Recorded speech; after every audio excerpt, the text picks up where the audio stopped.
Hoy lo que vamos a hacer es descubrir y conocer un poquito mejor qué es el hidrógeno verde, un concepto que a lo mejor nos suena, pero que quizá no conozcamos del todo bien o no sepamos del todo lo que significa o las aplicaciones que puede llegar a tener.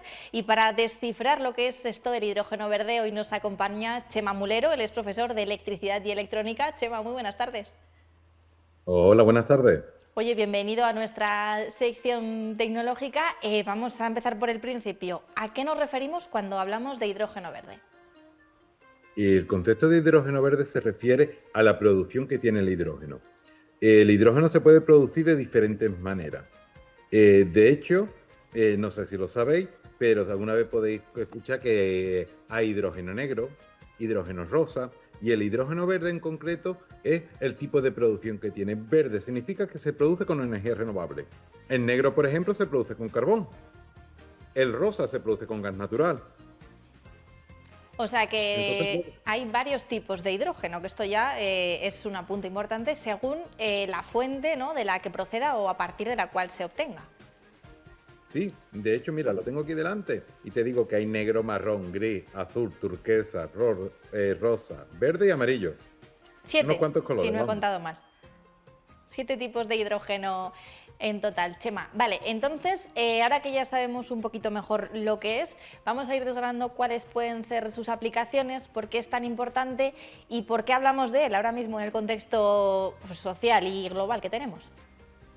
Es uno de los vectores de transición energética. Es una alternativa a los combustibles fósiles. Está en vía de desarrollo.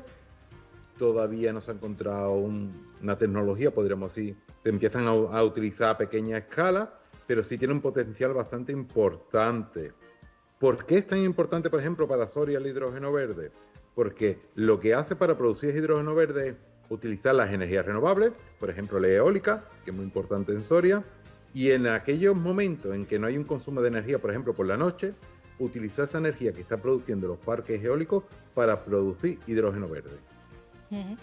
¿Puede ser que el proceso o la técnica a través de la cual se obtenga este hidrógeno verde sea la electrolisis?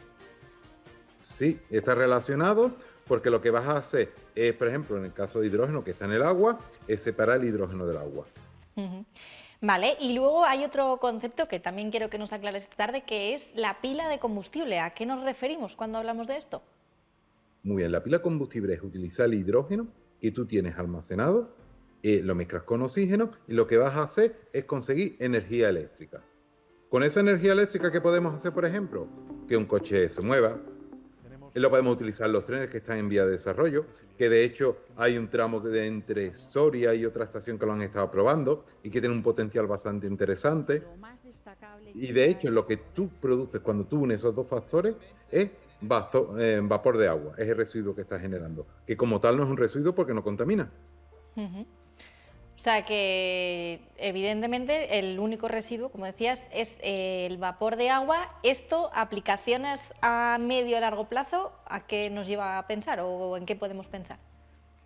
Pues mira, una opción bastante interesante, por ejemplo, que sería, en este caso, pensando en Soria, es aquellas zonas de trenes que no están electrificadas. Renfe tiene un proyecto bastante pionero que está imitando a uno que se está desarrollando en Alemania, que consiste en utilizar un tren con 8 pilas de combustible que genera 760 caballos de potencia y de esta manera estás introduciendo alta velocidad en vías de tren que no están electrificadas. Ujú. ¿Y se podría aplicar también para los vehículos particulares, para los coches? ¿O es más a nivel de grandes infraestructuras o de transporte público? Sí se está utilizando. De hecho, el problema es que solamente hay dos empresas que tienen ahora mismo vehículos que funcionan con hidrógeno. Está el Toyota Mirai y otro de Hyundai. El principal problema que tiene es su alto precio, que tiene un precio que es bastante alto, y después que las gasolineras de hidrógeno, que se llaman hidrogeneras, apenas hay en España, solamente hay tres y algunas y otras que hay que son centradas, por ejemplo, de carretillas que las utilizan con hidrógeno, pero son en puntos específicos. No es como la gasolinera que tú puedes ir a repostar, apenas hay sitios para repostarlo. Ujú.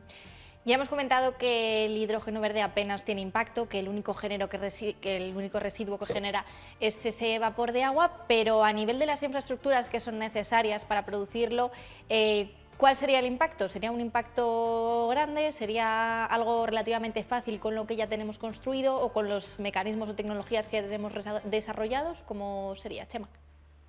El principal problema que hay es que la infraestructura no está desarrollada. El hidrógeno, lo que son las moléculas de hidrógeno, son muy pequeñitas. Y tú no puedes utilizar lo que son ahora mismo las tuberías de gas, por ejemplo, reutilizarla para su transporte, porque se escaparía. Entonces, ¿qué pasa? Tendrías que partir hacia una estructura nueva. Por lo tanto, genera un coste bastante elevado. Ya otra opción sería, venga, lo voy a transportar por camión, por ejemplo, sin comprimir o comprimido a bajas temperaturas. Por lo tanto, es un tema complicado. De hecho, una de las opciones que se está dando es las hidrogeneras, donde tú vayas a producir hidrógeno, que sea en el mismo punto donde se va a rellenar, podríamos decir, los coches, donde se van a cargar de hidrógeno, que se produzca localmente. Te quería preguntar también, Chema, otras fuentes, otras energías similares que puedan tener aplicaciones parecidas a todas estas que estamos comentando. ¿Hay alguna que esté más desarrollada que el hidrógeno verde y que pueda tener más posibilidades? ¿O realmente si invirtiese lo necesario, el hidrógeno sería, pues si no la mejor, una de las mejores opciones para cuidar nuestro planeta? Pues mira, el hidrógeno lo que se está haciendo es buscando otras alternativas basadas en hidrógeno para hacerlo viable. Por ejemplo, CESA tiene dos proyectos, uno en Algeciras y otro en Huelva, que va para 1 gigavatio de producción de energía en cada una de ellas. Y lo que va a hacer con el hidrógeno es, lo va a mezclar con dióxido de carbono para producir metanol verde, que ya es un gas que sí es fácil de transportar y de utilizar.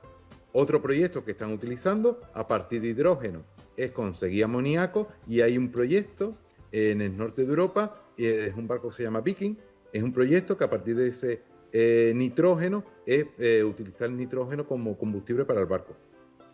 Ese metano verde que mencionabas es un poco parecido a lo que hemos mencionado y a lo que hemos empezado explicando sobre el hidrógeno, sí, sobre esos distintos tipos según la fuente de la cual se obtenga.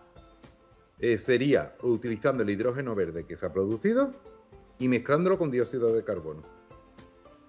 Esa es la idea. Y tampoco genera residuos, entiendo. No generaría.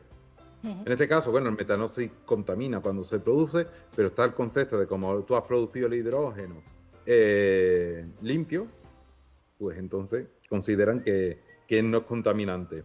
Otra opción podría ser también utilizar hidrógeno para el tema de nitratos y demás, como fertilizantes y demás. Pues Chema, siempre es un placer hablar contigo y que nos aclares todos estos conceptos que vamos oyendo, vamos escuchando, pero que quienes no estamos metidos en el sector no dominamos. Te esperamos por aquí muy pronto en el magazine.